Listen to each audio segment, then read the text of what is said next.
ચાલો, નીચે આપેલી આકૃતિમાં ત્રિકોણ એ રમતવીર, વર્તુળ એ નૃત્યકાર અને લંબચોરસ એ સંગીતકાર સૂચવે છે. તો આ આકૃતિના આધારે 23 થી 26ના જવાબ શોધો. હવે અહીંયા તમને ક્વેશ્ચન શું કીધેલું છે? ત્રિકોણ એ રમતવીર છે. ત્રિકોણ છે એ શું છે? રમતવીર છે. વર્તુળ એ નૃત્યકાર છે, એટલે કે આ જે સર્કલ છે એ શું છે? નૃત્યકાર છે. અને લંબચોરસ છે એ શું દર્શાવે છે? સંગીતકાર દર્શાવે છે. બરાબર. હવે આ જે આકૃતિ છે એના પરથી આપણને અહીંયા 23 થી 26 પ્રશ્નના જવાબ પૂછેલા છે. બરાબર. તો આપણે એ પ્રશ્નના જવાબ દેવાના છે. તો પહેલાં તો આપણે આકૃતિ સમજી લઈએ. બરાબર. તો આ આકૃતિને આધારે આપણે જોવા જઈએ તો ફર્સ્ટ ક્વેશ્ચન શું પૂછે છે? તે કે કોણ રમતવીરની સાથે સંગીતકાર પણ છે? કોનું કોમ્બિનેશન છે અહીંયા? રમતવીર અને સંગીતકાર. તો પેલી વાત તો એ કે રમતવીર છે એ ત્રિકોણ દર્શાવે છે અને સંગીતકાર છે એ લંબચોરસ દર્શાવે છે. તો ત્રિકોણ અને લંબચોરસનું કોમ્બિનેશન હોય, ત્રિકોણ અને લંબચોરસનું કોમ્બિનેશન હોય એવા કયા નંબર છે અહીંયા? તો તમે જોશો તો ત્રિકોણ અને લંબચોરસ હોય એમાં પાછું રમતવીર અને સંગીતકાર જ હોવા જોઈએ. નૃત્યકારની કોઈ વાત છે નહીં. તો કોણ આવશે અહીંયા? ક્યુ આવશે, કે જે રમતવીર પણ છે અને બીજું કોણ છે? સંગીતકાર પણ છે. ક્લિયર? તો પહેલામાં આન્સર આવશે ક્યુ આવશે. બરાબર. પછી નેક્સ્ટ ક્વેશ્ચન, કોણ સંગીતકાર છે પણ નૃત્યકાર નથી? સંગીતકાર છે પણ નૃત્યકાર નથી. તો સંગીતકાર અને નૃત્યકારની વાત તમે અહીં જુઓ તો સંગીતકાર છે એ લંબચોરસમાં છે અને નૃત્યકાર છે એ વર્તુળમાં છે. નૃત્યકાર નથી ઇટ મીન્સ કે વર્તુળના આપણે એક પણ મેમ્બર અહીંયા લેવાના નથી. તો વર્તુળના આપણે PDAR એમાંથી કોઈ પણ આપણે લેવાના નથી. તો સંગીતકાર હોય અને નૃત્યકાર નથી એવું કોણ? તો સંગીતકાર હોય અને નૃત્યકારનું હોય એવા આપણે જોવા જઈએ તો અહીંયા એમ આવશે. કોણ આવશે? એમ. પણ એમ આપણી પાસે ઓપ્શન્સમાં ન હોય તો એના સિવાય એ કોણ છે? ક્યુ છે. કોણ છે? ક્યુ. કે જે સંગીતકાર છે ઇટ મીન્સ કે લંબચોરસમાં આવેલો છે પરંતુ વર્તુળમાં આવેલો નથી. તો એ કોણ છે? અહીંયા ક્યુ છે. તો અહીંયા આપણો આન્સર આવશે ક્યુ. બરાબર. નેક્સ્ટ ક્વેશ્ચન, કોણ રમતવીર નથી અને નૃત્યકાર પણ નથી? રમતવીરે નથી અને નૃત્યકારે નથી. રમતવીર ઇટ મીન્સ કે ટ્રાયેંગલ, એટલે કે ટ્રાયેંગલમાં બેઠેલો ન હોવો જોઈએ મેમ્બર. નૃત્યકાર પણ નથી એટલે કે સર્કલમાં પણ ન હોવો જોઈએ. તો ટ્રાયેંગલમાં પણ ન હોય અને સર્કલમાં પણ ન હોય એવો કોણ છે? તો એક જ મેમ્બર છે. કોણ? તો કે એમ. એમ એક એવો છે કે જે રમતવીરે નથી અને નૃત્યકારે નથી, માત્ર સંગીતકાર છે. તો 25માં આપણો આન્સર આવશે એમ. 26મો ક્વેશ્ચન, નૃત્યકાર અને રમતવીર બંને હોય એવા. નૃત્યકાર એટલે કોણ? તો કે સર્કલ. રમતવીર એટલે કોણ? તો કે ટ્રાયેંગલ. બરાબર. તો સર્કલમાં હોય અને ટ્રાયેંગલમાં હોય એવો કયો મેમ્બર છે?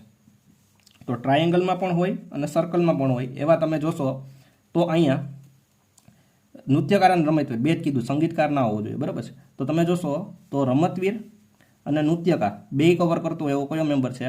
પી છે. કોણ છે? પી.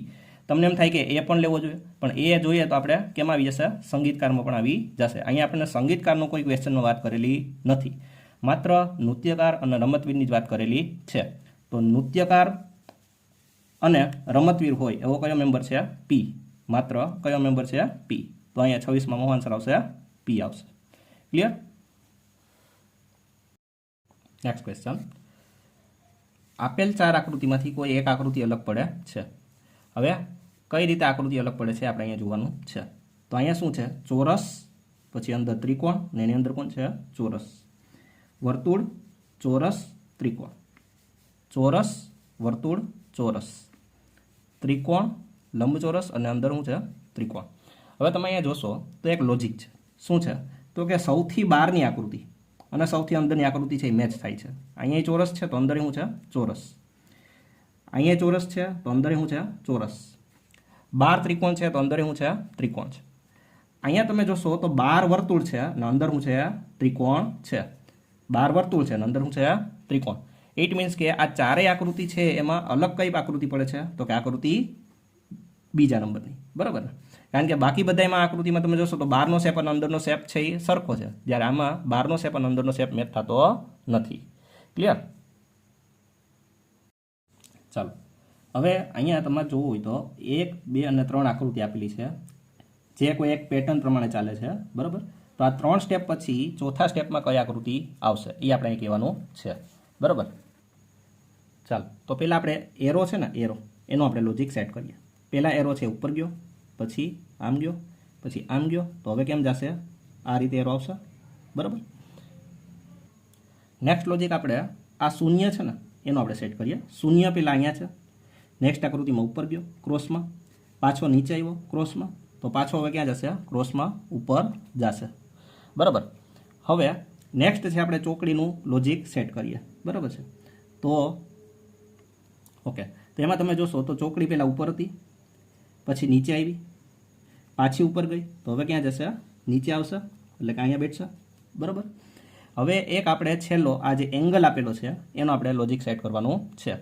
તો એંગલમાં તમે જોશો તો ઓકે, તો એંગલમાં તમે જોશો તો પહેલાં જમણી બાજુ ખૂણા ઉપર ગયો, પછી ડાબી બાજુ ખૂણા ઉપર ગયો, પછી ડાબી બાજુ ઉપર ગયો, તો હવે ક્યાં જશે? જમણી બાજુ ઉપર જશે. ઇટ મીન્સ કે હવે એંગલ છે એ ક્યાં આવશે? આ બાજુ આવશે. બરાબર. તો આપણો આન્સર કંઈક આવો બનશે. બરાબર. ચાલો તો આપણે ઓપ્શન્સમાંથી ચેક કરીએ આપણા જેવું ક્યાં આપેલું છે. તો ક્યાં આપેલું છે? ઓપ્શન્સ ડી આપેલું છે. બરાબર. આપણી આકૃતિ સાથે કયો ઓપ્શન્સ મેચ થાય છે? Options D. ક્લિયર? ક્વેશ્ચન, તમને 3 આકૃતિ આપેલી છે. બરાબર છે. આ 3 આકૃતિ છે એના ઉપરથી તમારે નેક્સ્ટ આકૃતિ કઈ બનશે એ આપણે અહીં કહેવાની છે. બરાબર. તો સૌપ્રથમ આપણે આ પોઈન્ટ છે એનો આપણે લોજિક સેટ કરીએ. આ પોઈન્ટ છે એ નીચે ડાબી બાજુ આપેલો છે, પછી ક્યાં ગયો? જમણી બાજુ ઉપર ગયો, પછી ફરી પાછો ક્યાં આવ્યો? નીચે આવ્યો, તો હવે ક્યાં જશે? ફરી પાછો ઉપર જશે, એટલે અહીંયા પોઈન્ટ આવશે. બરાબર. પછી નેક્સ્ટ લોજિક આપણે શૂન્યનું સેટ કરીએ. શૂન્ય અહીંયા છે, નેક્સ્ટ પેટર્નમાં પણ અહીંયા છે, થર્ડ પેટર્નમાં પણ અહીંયા છે. ઇટ મીન્સ કે ચોથી પેટર્નમાં પણ શૂન્ય ક્યાં રહેશે? ત્યાં જ પોતાના સ્થાન ઉપર જ રહેશે. બરાબર. હવે આ જે રિંગ આપેલી છે એના ઉપર એરો આપેલો છે, તો એરા ઉપરનું આપણે લોજિક સેટ કરીએ. એકવાર એરો અહીંયા છે, એકવાર એરો અહીંયા છે, ફરી પાછો એકવાર એરો આમ ગયો, તો હવે નેક્સ્ટ સ્ટેપમાં એરો કેમ જશે? આમ જશે, એટલે કે ક્રોસમાં ઉપર, ક્રોસમાં નીચે, ક્રોસમાં ઉપર, ક્રોસમાં નીચે. ઇટ મીન્સ કે આવો કંઈક આપણો આન્સર થતો હોવો જોઈએ.